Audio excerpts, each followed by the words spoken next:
welcome back to another episode of Deep Quotes. I'm D. I'm App. I'm Pod. And today we have a combination quote. So this is going to be two quotes from Hong Kong, specifically from the police officers as well as from the community relations officer. But let's just start off with the quote from the police officers, where in Hong Kong, the police have been referring to the Hong Kong protesters as cockroaches.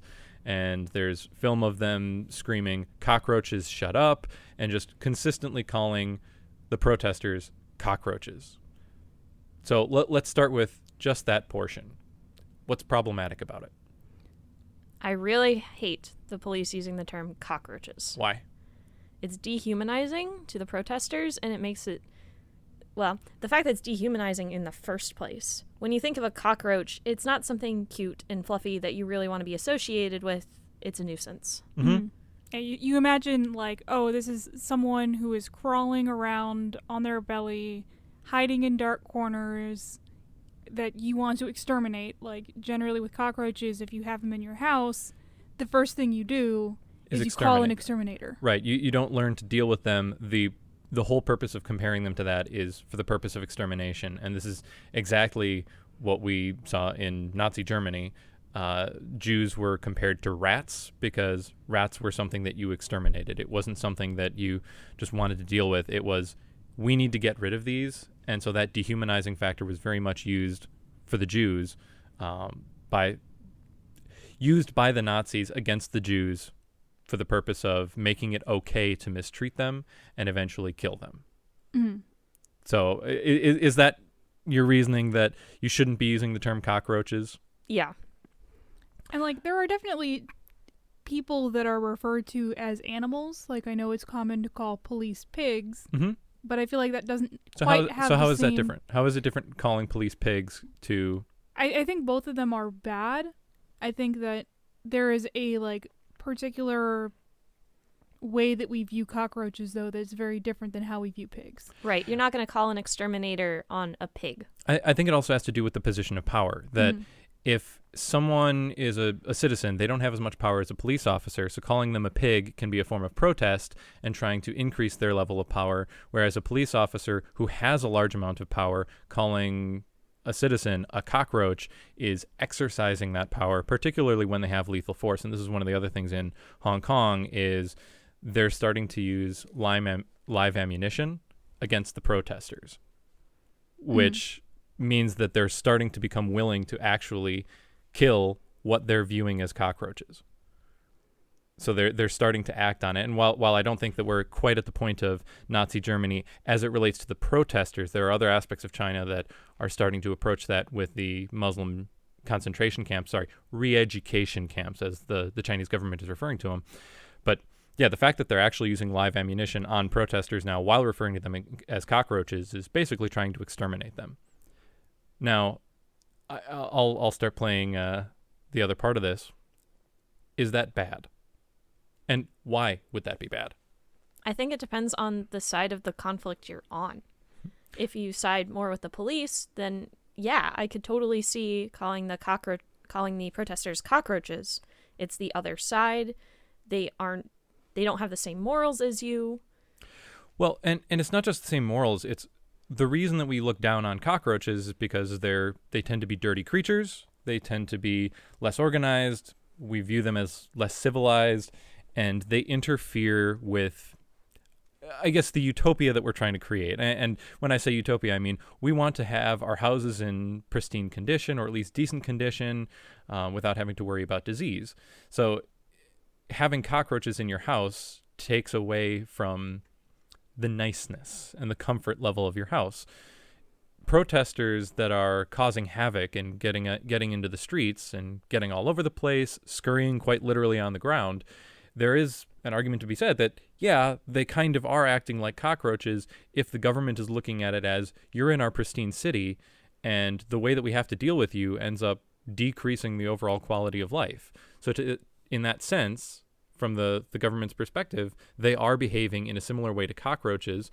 Whether or not it's meant as being derogatory and having them associated with an infestation that you should wipe out, they're behaving in such a way that relative to the utopia that the government is trying to create, which for the benefit of people, the protesters are interfering with their goal of bringing a higher quality of life to everyone in China.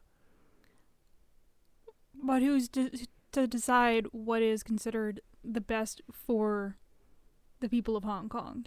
Hong Kong is a communist nation, specifically a state-run communist nation, which means the state has all the power.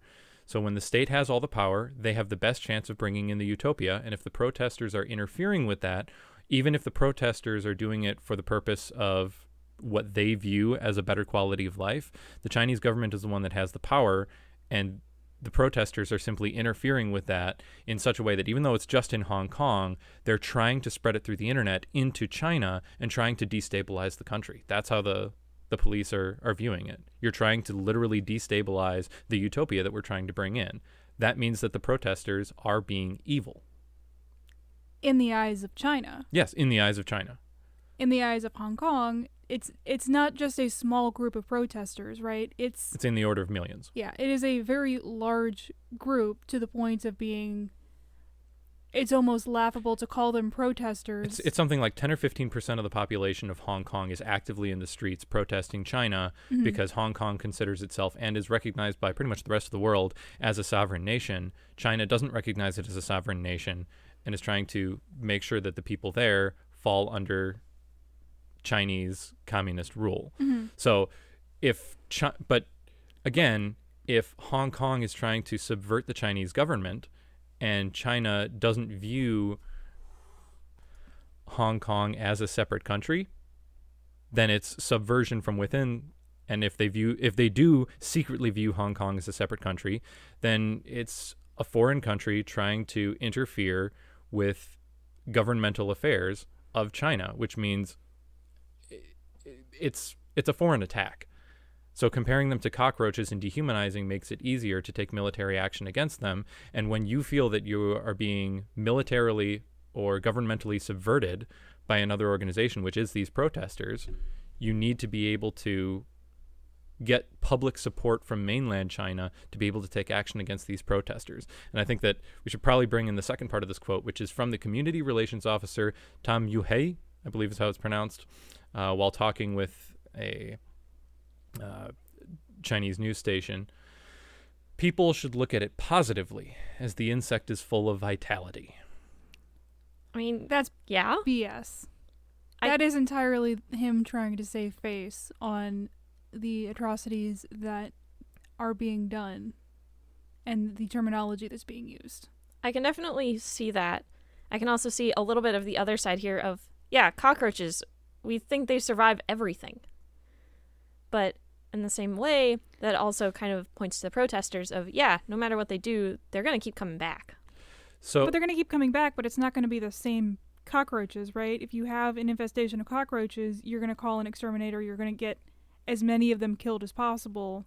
They might, quote, come back, but that's going to be the next generation is what's coming back. Now, this does, to a degree, make sense with communist thinking. In communist countries, you don't think of the individuals, you think of the groups. So saying, oh, I killed a cockroach is irrelevant.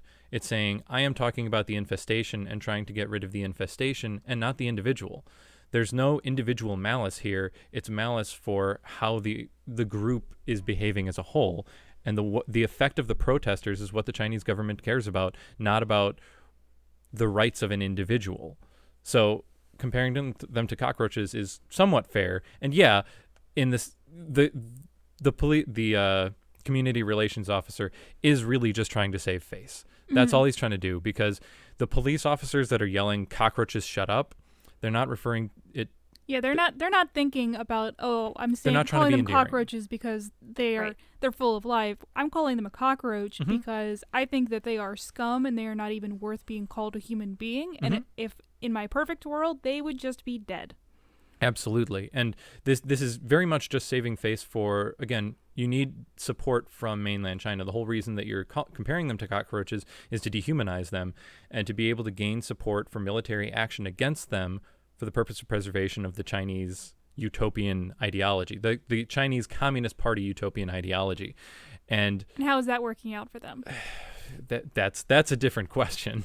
But saying, oh, well, you should compare it to the fact that they're full of vitality, trying to look at it positively, that is critical from the perspective of the communist government, because if the police are saying that the protesters are cockroaches, the police are the enforcement arm of the communist government, which means that whatever they say is an extension of what the communist government believes.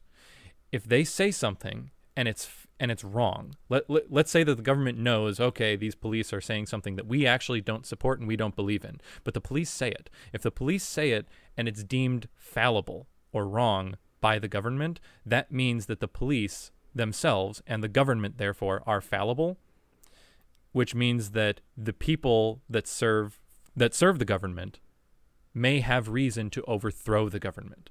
In communist countries where the state has all the power and needs to have all the power, it can't be fallible, because if it can make mistakes, that means that the direction that they're going as a government and as a country might be wrong, and people can start to doubt and overthrow the government. So you need to be infallible, and the police are the enforcement arm of the government, which means everything they say also has to be infallible. So saying cockroaches, it doesn't matter, even if the government believes it's wrong, they have to put a positive spin on it, because everything the police say has to be correct. But the thing is, trying to put a positive spin on it, that makes me question them a bit more. Because just thinking about a cockroach, I could never see that as a term of endearment. Yeah, or like you look at it and are like, anyone with two brain cells to rub together can see that they do not mean it in a positive way. So the the community relations enforcer coming out and saying like, oh, it's a good thing, guys. It just makes you dislike him that much more. Not at all. It means that the protesters can still be respected in some regard, but as misguided. If the protesters are viewed as cockroaches because of their ideology, but they are resilient because they're Chinese, you can attach, oh, well, they're full of vitality, just like all other Chinese people are, but they're just misguided and need to go to re-education camps. That means that even if you have bad thoughts, you aren't beyond redeeming. But if you're one of those protesters, this type of comment is exactly the type of thing that you do not want to deal with, and that's just going to reinvigorate you to continue trying to throw off the Chinese government. Especially, go ahead. Especially considering the re-education camps that China already has out there.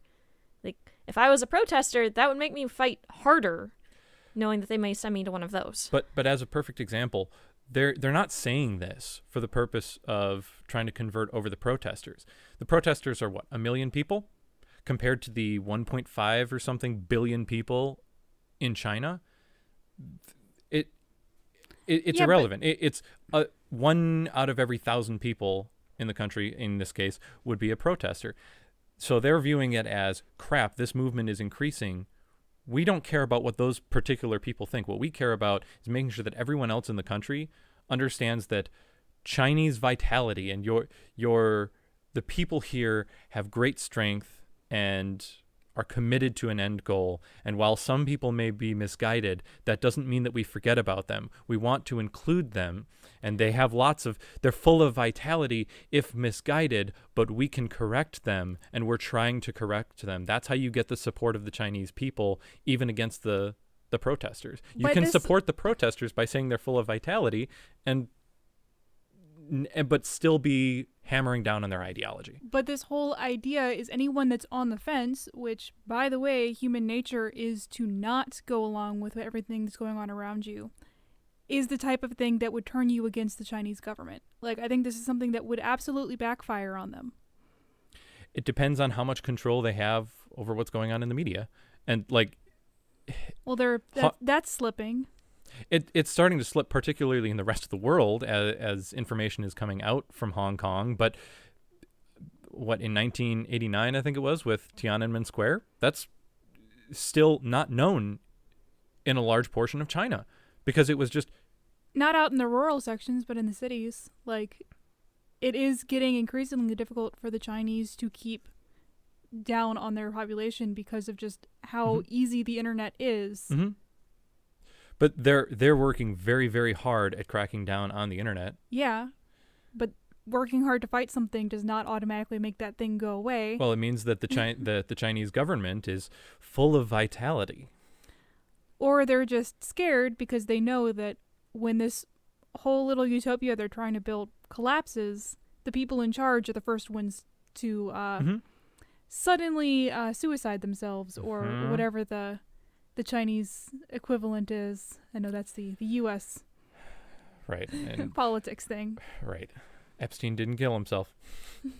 But yeah, but in order to try and maintain that power, you need to take the perspective of the state is infallible, the police are infallible, which means no matter what they say, we have to put a positive spin on it and convince as many people as you possibly can that what the state is doing is correct, and saying these people are decreasing the quality of life. They're insurrectionists going against the state. All the state is trying to do is bring better quality of life to as many people as possible, which I do honestly believe. And if the protesters are getting in the way of that, the government comparing them, the government is within their right to compare them to cockroaches. Now, whether or not that's correct, the Nazis lost because the rest of the world said, no, you can't compare people to infestations and eliminate them. The Chinese government is basically saying, yes, we can. And we believe that in order to move forward and bring in the utopia, you have to eliminate all of the people that want to go against that utopia. That's the entire premise behind communism and socialism, is that those who don't agree with us need to be eliminated, which is why the human condition is that people want to create their own paths, which means that there's always going to be someone protesting against China. Oh, absolutely. And so the best they could do, even if they eliminated everybody, would be to turn around and have to eliminate them all over again in 5 years. And this is exactly why purely socialist and communist countries always end in genocide, because you have to eliminate the people that are speaking out against the government. The government is actually trying to bring in goodness for the people. And anyone that speaks out against that means that, well, I believe that the people in charge are fallible and wrong, which means you're trying to destabilize the utopia that's being brought in. So I don't view this as surprising at all. This is a necessary result of communism. You're speaking out against the utopia. That means that you hate the idea of increasing the quality of life for people. You are, in fact, a cockroach. I'm not saying that I agree with that. I'm saying that that's what communist and socialist ideology ends up leading to in its pure state. And that makes sense.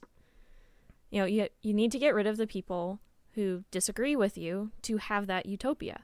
And you need to do that either through re-education or by just eliminating them.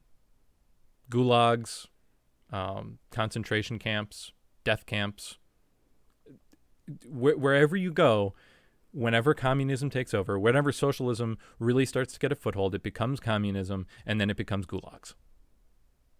That's what ends up happening. That's what we're seeing in China. And comparing them to cockroaches is not surprising at all to me, because it's exactly what the Nazis did, and it's what you have to do in order to bring in a single ideology as an overarching ideology for the entire country. When you want strict control over every single person and having the same ideology, you need to eliminate them as an infestation. Yeah. Unfortunately. Well, on that happy note, I think we've probably I've said everything I wanted to say about this. You guys? Mm-hmm. Yeah. All right. Well, thanks everyone for listening. I think we'll have some more discussions and quotes coming out of China in the coming weeks. So thanks for listening, and we'll see you guys next time.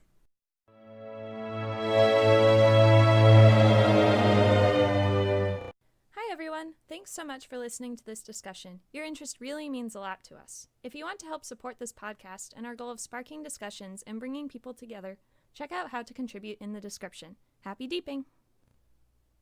The content of this podcast does not reflect the views and opinions held by anyone involved. We will frequently be playing the devil's advocate strictly for the purpose of exploration of ideas and not as an endorsement of any subsequent action. We condemn all acts of violence other than those of self-defense against physical harm.